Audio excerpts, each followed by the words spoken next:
Hello there Titan fans, this is Kodomono, here to discuss the latest update to the game with you all. Before we begin officially, I should probably introduce myself. Some of you may have seen already on the Tricky Acid network in-game, but I am the very Kodomono you see here. I'm still learning the game and have a very long way to go before I'm remotely good, but I have great friends and teachers in Tricky and HC. I hope to prove useful to them on the battlefield and to all of you watching.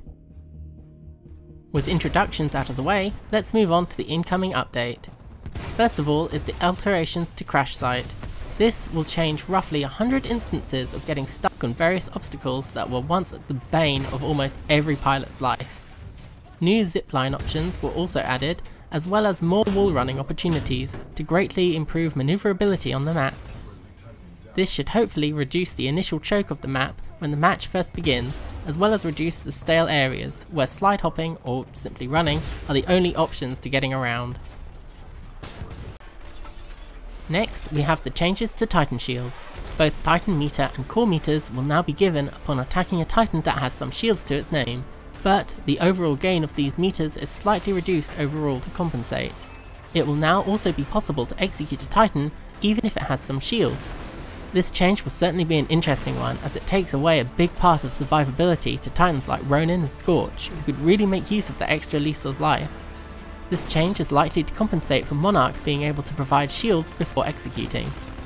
It'll be interesting to see how this change plays out in the heat of battle. Moving on to Ion, who has received a notable amount of nerfs this time around. Using Ion's laser will now require pilots to be even more careful and precise with their shots, as it now requires more energy per use than before, as well as dealing less damage overall. This change will prevent players from double tapping the laser shots to get decent damage on an imposing Titan, and dealing decent amounts of damage in a short burst. This change feels a little extreme to me personally. As an Ion player myself, I feel that the reduction in area of effect was needed at first, and certainly the increase to the energy required for the laser will affect how good Ion could be on all maps. However, the reduction in laser strength is pretty major, as it's Ion's main way of dealing damage. The splitter rifle deals fairly weak damage as far as Titan damage goes, and the laser was a quick but precise way of gaining the upper hand. Laser core's damage has also been slightly reduced.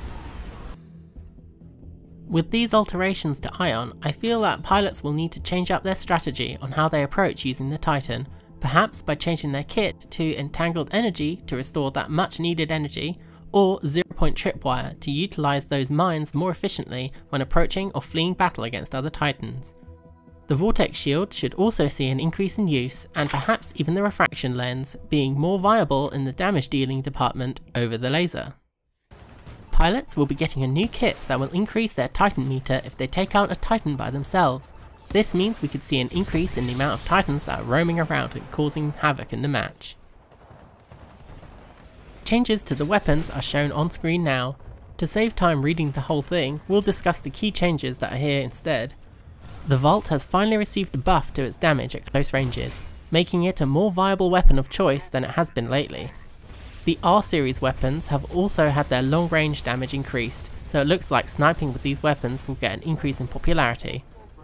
Devotion has received an overall damage reduction, meaning pilots will be required to fire the weapon for longer to keep its effectiveness.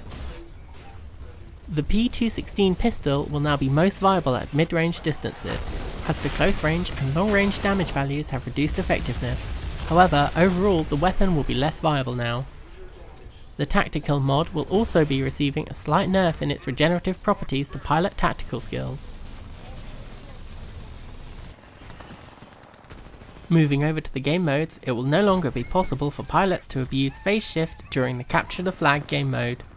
Private matches will no longer record whoever wins or loses, and game modes where there is no respawn will have their kill cams changed to allow players to skip viewing their demise.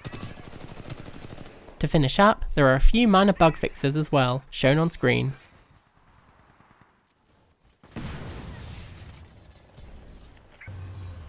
That about wraps up this video.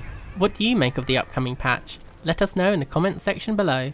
If you enjoyed the video, feel free to drop a like or consider subscribing for more Titanfall 2 videos if you haven't already.